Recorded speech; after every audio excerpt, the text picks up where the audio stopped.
Muy buen día. Bueno, damos la bienvenida en esta oportunidad al licenciado Horacio Gemio, quien nos visita hoy. Mi nombre es Iván Pinto Vargas, soy docente a tiempo completo de la carrera de Psicología de aquí de la Univalle. Y bueno, agradecidos con la visita del licenciado Horacio Gemio, quien, bueno, es licenciado en Comunicación Social, tiene la licenciatura en Psicología también, tiene una maestría en Educación Superior y ha trabajado en diversos proyectos, ¿no? Programas educativos. Bueno, licenciado, bienvenido. Un gusto, querido Iván, compartir con usted este espacio para poder hablar acerca de temas que nos interesan, que nos gustan respecto a lo que significa la psicología, el campo de acción del psicólogo y también, sobre todo, cómo es que la universidad va realizando y trabajando cada uno de estos componentes en estas nuevas generaciones. Un gusto compartir con usted. No, el gusto es nuestro, Licen, por estar acá en este espacio dedicado pues a la psicología, a la amplitud de la psicología. Y bueno, en esta oportunidad, bueno, nos gustaría que usted nos hable sobre el papel de la cultura, ¿no? En cuanto a este entendimiento de la conducta humana, que es lo que hacemos los psicólogos. Es pues fundamental, y cuando planteamos el tema nos referíamos a cómo la psicología va a tener el aporte desde la antropología a partir de la cultura como tal. ¿Qué quiere decir esto? ¿Cómo es que todos estos medios, criterios que van desde nuestra historia, la conformación del hombre, la sociedad, el tema económico, sociocultural como tal, la relación, va a afectar a ese comportamiento de actitudes, de comportamientos de los sujetos y de las personas? Entonces, sin entrar a una teoría determinista, podríamos hablar de que la cultura va a determinar justamente muchos de nuestras acciones y nuestros comportamientos. ¿Qué quiere decir? Y en algún ejemplo que les ponía a los estudiantes, ¿cómo es que el factor de que una persona que asista a una consulta tenga dentro del criterio de su concepción, de sus mapas mentales, cómo es que vaya y diga, yo creo en esto, y me refiero a una creencia en función a un tema de una tradición? Por ejemplo, para curar algo, el tema del susto, ¿sí? Cuando la gente se asusta dentro de un factor cultural, el ajayo. Exacto. Se ha ido el ajayo, ¿qué hacemos? Le llamamos desde la lógica y cómo nosotros aprendemos y enseñamos en aula. O sea, no vamos a encontrar en aula a alguien que diga, a ver, vamos a llamar al ajayo acá. No hay eso. Entonces nosotros nos vamos al componente científico como tal. ¿Cuál es la característica? El componente médico sin duda va a estar ahí. ¿A qué voy? ¿Cómo es la creencia de esta persona? Esa creencia que la va a tener tan metida, y si viene a consulta, ¿qué le decimos nosotros? ¿Cómo va a creer pues usted, señor, en esto? ¿Qué le pasa? ¿Cómo usted tiene que creer acá en la ciencia y demás? No, esos componentes están tan arraigados dentro de esas personas que van a mediar de alguna manera su comportamiento, y nosotros deberíamos acompañar en eso. No significa que nosotros creamos, pero sí nosotros acompañar en eso. No podemos ser parte de juzgar. Y todo este factor cultural va a venir determinado, algo que les menciono en la materia, en clases a los chicos, es cómo esos procesos mentales se han ido conformando a lo largo del tiempo, y uno de esos componentes, sin duda que para mí ha sido un hito, es el tema del fuego como tal. Cómo el fuego ha generado a partir del descubrimiento estos procesos mentales que nos ha permitido compartir con el otro. Uno de los rasgos tan importantes, tan bonitos, es el tema del fuego. Cómo es que el fuego nos ha reunido alrededor, estilo de una fogata que nosotros tenemos compartiendo, qué sé yo, el panchito, compartiendo los marshmallows, ¿no? En la fogata. Cómo esto se remonta a millones, millones de años atrás, y simplemente nos ha hecho ver al otro. El fuego, la luz nos ha hecho ver al otro, tener contacto con el otro y saber, oye, habíamos sido pares, habíamos sido iguales. El hecho de depender del otro y que yo pueda colaborar al otro. Y esto también se va a ver mediado en el factor del parto. ¿Cómo es que las personas somos el único ser que necesita de otro sujeto, de otra persona para dar a luz? Y ahí está nuestro proceso sociocultural de dependencia del otro. Irnos a la punta del cerro y demás va a ser muy complicado. tenemos siempre esa dependencia. ¿Y esa dependencia qué nos da? Lo sociocultural, la relación con el otro. Hablo de una dependencia de uno a uno, pero esa dependencia se va haciendo con el otro, con el otro, con el otro, y somos un pequeño grupo que cada vez se hace más grande y es literalmente una sociedad completa. Una sociedad que va a tener un proceso mental, unos rasgos de pensamiento que lo van a hacer que la van a hacer a esta sociedad literalmente única. Una sociedad que va a tener un tipo de conformación mental, unos procesos mentales que lo van a hacer bien particular y diferente a la sociedad de lado. En nuestro país, literalmente hablamos, ¿no? De una sociedad rica en cultura, con bastantes culturas, bastantes formas de pensar. Y sí, desde los techos ecológicos podríamos ver eso, ¿no? El occidente, el oriente, el valle y más elementos que podríamos encontrar en la ciudad de La Paz. Irnos 2 horas de viaje, ya nos encontramos con un clima sumamente cálido en los Yungas. Sin embargo, este factor de diversidad nos va a hacer también únicos en ese sentido. Pero una palabra de únicos, no en el sentido de que al otro lado del mundo no vamos a encontrar eso.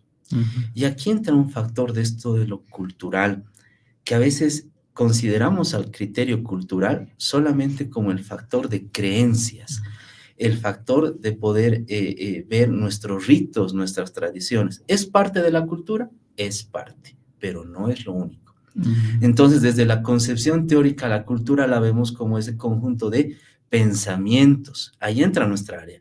Costumbres, formas de pensar, formas de actuar de un grupo determinado. Entonces, el criterio relacionado al grupo y lo pongo en ejemplo, al grupo de jóvenes que están bailando su música K-pop en la Plaza Camacho, acá en la ciudad de La Paz, es parte de la cultura. No es nuestra cultura, sin duda, pero es parte de ese pensamiento cultural, sociocultural, que los hace unos a estos jóvenes, que les va a gustar, son parte de eso. Entonces, el criterio de cultura trasciende fronteras, no solamente el hecho de una tradición, de poner la mesa en ofrenda a la Pachamama, de hacer la ofrenda o tener distintos ritos que podríamos utilizarlos o mezclados con la religión también, sino que el hecho de que pensemos de una manera distinta o similar, en este caso, va a ser también parte de una cultura. Y ese término se desprende ya cultura organizacional, ¿no? La cultura que podríamos tener exactamente, que incluso tenemos dentro de la universidad, ¿no? Licenciado, qué importante es lo que usted nos está comentando, porque realmente consideramos que, bueno, el psicólogo no podía trabajar, tal vez, no podría interactuar directamente con esto, ¿no? Que es algo aislado o algo que conocemos como el psicólogo en la terapia nada más, ¿no? Entonces, tan importante esto para que los jóvenes que nos están escuchando puedan conocer, ¿no? De esta diversidad y esta amplitud que tiene la psicología. Usted comentaba los techos culturales, nos hablaba sobre la diversidad. ¿Cuánto tiene esto en cuanto a una relación directa con la herencia cultural desde una mirada desde la psicología, ¿no? En cuanto a una intervención, digamos, directamente con personas inmersas en esta diversidad y en esta herencia? Es que esto de la herencia, de una o de otra manera, nos condiciona. Si nosotros hablamos con los jóvenes que bailan danzas folclóricas y que se ha hecho un poquito de moda como tendencia, y les decimos, esto es de otro país y demás, ellos, no, esto es boliviano, esto que por qué y demás. Entonces, ahí podríamos ver parte de esta tradición y herencia que nosotros vamos recibiendo de nuestros antepasados. Vale decir, esto es bien nuestro, esto es bien boliviano, ¿no? Incluso a veces nos apasionamos tanto que en determinado momento decimos, no, el anticucho es boliviano. Cuando si hacemos un análisis y demás, resulta que no había así pues tan boliviano. Y aquí hay un criterio que va a estar muy relacionado y quizá ahí también existe el factor de cierta controversia, ¿no? En el sentido de que va a haber ciertos rasgos que van a ser similares, ¿no? Hay rasgos que van a ser similares con quienes son parte de nuestra vecindad. Si bien no son iguales, pero similares. Ujú. Y el detalle, ahí surgen dos elementos, ¿no? El hecho de ese etnocentrismo y el relativismo cultural. El etnocentrismo en el sentido de decir y apropiarme, esto es solo mío, y mi cultura está por encima del resto, que considero que podría ser un error. Mm. Pero sí podríamos encontrar del otro lado el relativismo cultural. No un relativismo en el sentido de que no me importe, sino un relativismo en el decir, tolero, acepto mi cultura, pero también tolero la cultura del resto de las personas. Es Mm. decir, que desde su diversidad puedo encontrar similitudes con la mía y desde su diversidad puedo encontrar diferencias también con la mía. Entonces, a partir de eso nos damos cuenta que cada uno de ellos había tenido un trasfondo histórico a partir de nuestros padres, nuestros abuelos, toda la historia que precede a todo nuestro origen como tal, ¿no? Ujú. Y que nos hace literalmente evolucionar, porque el cómo se veía o cómo se vivía esto hace tiempo atrás va a ir transformándose. Ese es el factor de la cultura. La cultura no es estática, la cultura cambia, se transforma, evoluciona y se adapta a los tiempos también. Mm. Por lo tanto, tiene un factor histórico, pero también se irá adaptando a lo nuevo. Exacto. Licenciado, hace un tiempo atrás hemos sido parte de un proyecto con la alcaldía sobre un estudio que hemos hecho sobre patrones culturales. Bueno, en realidad era sobre si la población responde a los cuidados, qué posición tiene frente a la violencia y todo aquello, ¿no? Eh, y han sacado un dato bien interesante de que, bueno, de los 365 días que tenemos en el año, 300 días están dedicados en diversos espacios, lugares de la ciudad a fiestas patronales, ¿no? Entonces, realmente es una comunidad muy grande, ¿no? Que está dedicada a esto. Y cómo desde la psicología podríamos relacionar, por un lado, a esta comunidad y por el otro lado también a los jóvenes que se desmarcan un poco de esto y están yendo a otras culturas, no están asumiendo otros roles culturales, ¿no? En cuanto al K-pop que usted comentaba, ¿afectará esto en su identidad, por ejemplo, ¿no? Desde una mirada, desde la psicología, en cuanto a su personalidad. ¿Qué opina usted, Alice? Eh, es cierto, ¿no? Esto entre que alarmante, sorprendente el hecho de que tengamos esa relación de fiestas a lo largo de todo el año. Es un tema cultural, ahí entra ese factor, ¿no? De la herencia, que hay que mantener, que hay que cuidar. Seguramente habrá muchos criterios en función a aquello de decir, ¿es bueno, no es bueno? Bueno, Mm. en otro momento seguramente podremos dar eso, porque incluso el criterio podría afectar a la tolerancia, ¿no? De otro, Exacto, ¿no? exacto. Sin embargo, el tema de, parto de un criterio muy individual que quizá también puede estar sujeto a críticas. El hecho de que nosotros tengamos la relación de poder conocer este otro tipo de identidades, de Ujú. culturas y demás, en la medida de que no dañen al sujeto, no dañen a la persona, son permitidas. Ujú. Porque si yo le voy a obligar al joven, desde niño, al joven, al adolescente, al joven, a que baile sí o sí nuestro baño, bueno, el baño creo Exacto. que tiene ciertos matices de otro país, pero ver nuestro caporal, nuestra morenar y Exacto. demás, es también cerrarlo. Exacto. Y más en una época, en un momento histórico que vivimos a través de esta tecnología, el tema Exacto. tecnológico que nos conecta en este momento. Pongo el último lanzamiento de K-pop que está sacando el artista y lo voy a tener en vivo.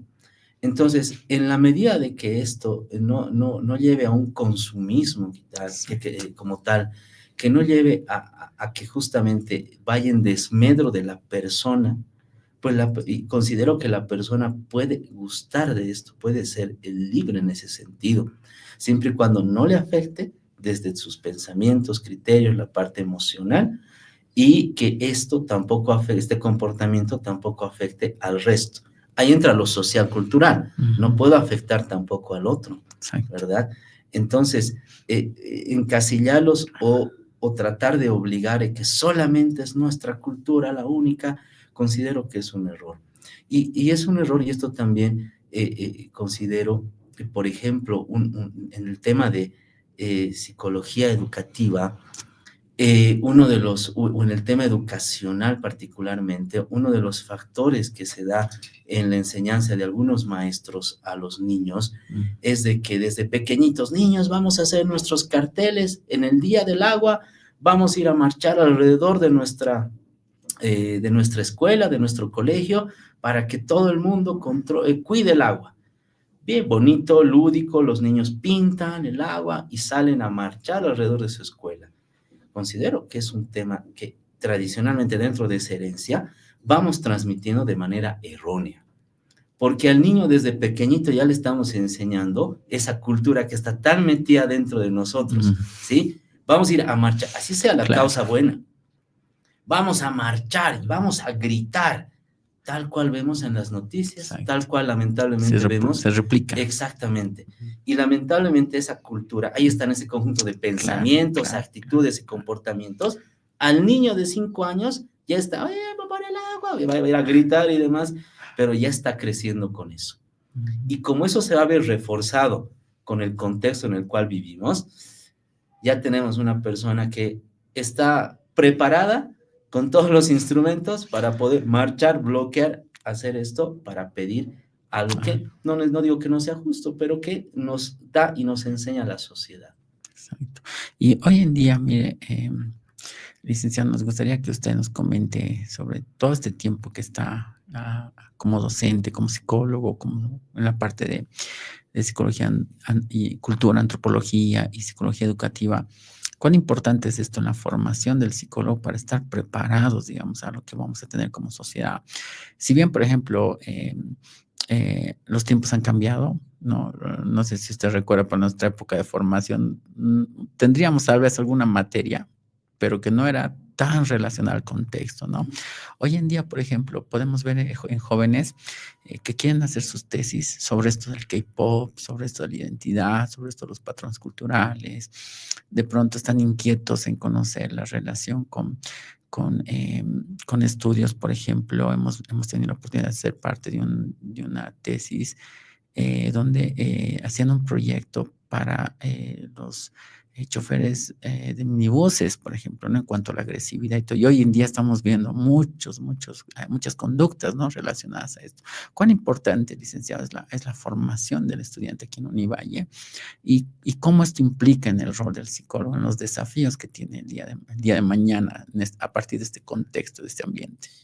Bueno, es sumamente importante porque justamente creo que se tienen materias en las cuales se les da ese contexto y desde la base, ¿no? Desde el primer semestre, donde se encuentra con materias, por ejemplo, de antropología sociocultural boliviana, que es una materia que considero que más allá de estar en un primer semestre, justamente se va a sentar las bases de reconocer al individuo, al sujeto, en función a su entorno.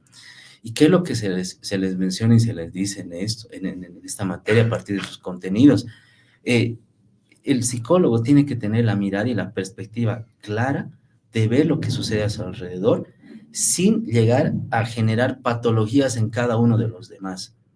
Es decir, lo veo, aquel ya tiene un síndrome, aquel ya tiene esquizofrenia, ¿no? Y ese es a veces el error que se tiene dentro del psicólogo. El psicólogo tiene que ser la persona que esté atenta, que esté mirando de manera atenta, aquella persona amable, aquella persona que pueda comprender literalmente al otro sujeto, a la otra persona, desde su realidad y desde su compromiso como persona. Porque a veces dicen, el psicólogo tiene que ser también el buenito, el bueno. No, el psicólogo también tiene que educar y formar. Pero a partir de eso, esas bases van a sentar a que el estudiante considere y sepa que el sujeto en su entorno, en su contexto, en su realidad social, va a enfrentarse a diversos criterios y contenidos que a veces escapan de lo habitual. Un ejemplito que justamente a partir de una práctica que hacía un estudiante en un curso y me lo comentaba, la práctica no era conmigo, estaban haciendo en el gabinete educativo, en una unidad educativa, que tienen la oportunidad de hacer acá desde ya las prácticas, hacer un gabinete educativo como práctica en las materias. Y decía, hay una persona, un estudiante, que su mamá no van al médico, tienen problemas de salud y no van al médico, y básicamente la única creencia que tienen es que a partir de el manejo con algún animal, y le hablo de un ejemplo de la ciudad, no nos hemos ido al campo, no, de que para curar un malestar que tenía esa estudiante, tenían que trabajar con la piel de un animal y demás. Entonces, la señorita me dice, ¿qué hago? ¿Cómo afronto esto? Claro. Y le decía, ¿te acuerdas que hemos visto esto en algún momento? O sea, el hecho de tratar, sí, sin duda voy a respetar, no le puedo decir de una manera frontal, directa y agresiva, oye, ¿cómo vas a hacer eso? Porque sin duda podría poner en riesgo su salud. Pero sí trabajar, sí tratar de entender y ver quizá en ese recorrido histórico qué componentes hacen que la mamá, por ejemplo, le obligaba a que no vaya un médico a su hija, sino que simplemente acuda a esta medicina a través de los brujos y demás. Entonces, ¿el criterio cuál es? Se va a quedar. Entonces, nosotros la idea es comprender el rol y el papel del psicólogo, es comprender esa realidad, pero no solamente aceptarla, sino en la medida de las posibilidades, a través del trabajo, de la educación, de la formación, modificar transformar esa actitud que pueda tener esa persona. ¿Para qué? Para mejorar sus condiciones de vida. Va a seguir viviendo con eso, va a seguir, la mamá va a seguir a ese estudiante, le va a seguir dando datos respecto a para qué está haciendo al médico. Pero si esta persona que está en ese proceso evolutivo de crecimiento, de formación en colegio, se da cuenta a partir de criterios y argumentos sólidos de que es lo más importante ir al médico y dejar de lado la creencia y la tradición de la mamá, estamos haciendo un buen trabajo. Pero para eso, ¿qué se necesita? Apertura del psicólogo. Porque si el psicólogo entraba y empezaba a criticar o a juzgar directamente, perdía a esa persona. Y quizás reforzaba el criterio de la mamá. ¿Ves? Te he dicho, ¿para qué vas? Estos no saben nada. Mejor vamos nomás donde el brujo, donde el médico brujo para que nos ayude. Entonces, hemos perdido la oportunidad de cambiar una realidad para mejorarla y fortalecerla. Entonces, el papel del psicólogo va a ser importante desde el hecho de comprender, entender a las personas a quien o con quien nos vamos a relacionar. Licenciado, finalmente ya para cerrar nuestro espacio, me gustaría que nos haga una invitación, por favor, a los jóvenes que de pronto quieren estudiar psicología, están un poco inquietos con la psicología y se interesan por esto, ¿no? Por esta comprensión que usted nos comenta, que es tan importante, ¿no? Porque nosotros somos parte de esto, ¿no? Somos parte de esta realidad, de esta coyuntura cultural, herencia, dinámicas, patronales también. Y nos gustaría, licenciado, que también nos pueda comentar qué hacen los chicos, porque por ejemplo, en carnavales yo los veo caracterizados, en Semana Santa usted los lleva a algunos espacios, a algunas comunidades, entonces creo que eso es bonito, ¿no? En cuanto a la formación que tiene el estudiante de Univalle, a partir de esa comprensión, que no es solo teórica, ¿no? Es también vivencial desde ellos mismos en cuanto a su relación con un otro, y lo van expandiendo, ¿no? Lo van interrelacionando con otros, ¿no? Claro que sí. De por sí tenemos estudiantes y hemos tenido a lo largo, por tradición, de distintos países también. Exacto.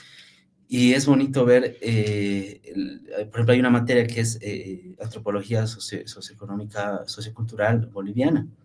Tiene que ver con los factores bolivianos y evidentemente, como usted hace mención, vemos pues el tema de las tradiciones, un preste, un matrimonio, cómo se vive desde esa realidad para comprender el contexto en el cual nos vamos desenvolviendo. Y eso no significa solamente ver la característica de, qué sé yo, lo tradicional, el rito, sino distintas perspectivas. No solamente vemos, qué sé yo, la fiesta en función a lo estrictamente tradicional, sino la fiesta modernizada. En el caso del preste, por ejemplo, hablar de un preste, hablamos de tradiciones, metemos autores como Bourdieu, que nos va a hablar de ese comportamiento y la cultura, la tradición en cuanto a los símbolos, ¿no? Pero también veremos, pues, un electropreste, ¿no? Claro, ¿por qué? Sí. Porque cómo se va transformando a una realidad actual. conocemos esos elementos para trabajar en este contexto. Y hay estudiantes también de otros países, ahora hay estudiantes de Argentina, hay estudiantes de Perú, que van a compartir y van a entender esto, conocer el lugar y el contexto en el cual se van formando. Y a partir de eso, no solamente ir del componente teórico, sino de que ellos hagan vida, ¿no? Generar esa competencia como tal en ellos. Y lo mismo en otro tipo de componentes formativos que se dan, por ejemplo, en psicología educativa. En psicología educativa, ¿cuál es la lógica? Necesitamos aprender autores, pero a partir de eso luego ejecutaremos la acción con quienes vamos a trabajar posteriormente, en el caso de que decidan y opten por la psicología educativa. Entonces, vámonos a la unidad educativa y pongamos en práctica esto que mencionan uno y otros autores. Veamos en la realidad, equivoquémonos también, porque a partir del error, a partir de la dificultad del trabajo, vamos a aprender. Y la idea es que nosotros aprendamos a partir de ese trabajo. Está el componente teórico fundamental, pero está también la competencia que vamos a lograr a partir de la práctica. Y en algún momento incluso hay algún viaje, en el año pasado, sí. Recordaba usted, con el tema de bloqueos estábamos cada vez cambiando fechas, pero el objetivo ¿cuál era? Ir con ellos a una comunidad y investigar. Y en esa ocasión compartimos un detalle bien interesante, porque los estudiantes, ¿qué hicieron? Averiguaron respecto a, en una comunidad, nos fuimos a Sica Sica. Y en Sica Sica vimos el tema de ¿qué conocen ustedes en la comunidad del psicólogo? Y resulta que en la comunidad, uno de los criterios más generales que surgía era: el psicólogo es el que trabaja con los locos. Pues. Los mitos, ¿no? Exacto. Entonces, será también un papel nuestro a partir de todo el trabajo que realicemos, de esa práctica misma que realizamos acá en Univalle, el hecho de ir indicando y dando la vuelta a ese criterio, a ese mito erróneo que nos dice de que el psicólogo solamente es aquel que va a trabajar con el loco. Entonces, tenemos componentes teóricos, tenemos componentes activos de esa competencia de llevar al aprendizaje, al hacer mismo, que nos van a permitir educar, transmitir esa formación a estas futuras generaciones y también necesitaremos pues de estas generaciones que comprendan, que tengan el sentido de poder colaborar a la otra persona, entenderla y para eso formarse adecuadamente. Licenciado, muchísimas gracias por su visita, por compartir sus conocimientos, sus experiencias y cuán importante es esto, ¿no? Para los estudiantes que de pronto están con alguna inquietud por estudiar psicología, conocer todas las bondades que tiene la universidad, sobre todo la carrera de psicología en cuanto a esa amplitud, esa aplicabilidad en relación de teoría y el conocimiento vivencial, ¿no?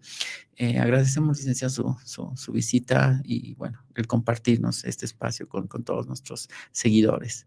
Un gusto, licenciado, y pues invitados a todos quienes tengan esa duda todavía, anímense, ¿sí? Que de verdad, como decía alguien que lo tengo siempre presente, Marcelo Pacheco, que para mí es un referente, decía, ¿no? Es la mejor carrera que tú puedes estudiar, ¿sí? Así que anímense y pues los esperamos acá. Muchísimas gracias, licenciado Gemio. Bueno, agradecemos a todos los seguidores que están de pronto en las plataformas, compartiendo con nosotros a través de sus comentarios. Y bueno, de esta forma llegamos al final de nuestro tercer espacio con estas charlas de psicología y la posibilidad de conocer más aún el rol y los desafíos del psicólogo. Tengan buen día y bueno, estemos siempre en contacto a través de nuestras redes sociales. Gracias, tengan buen día. Hasta luego.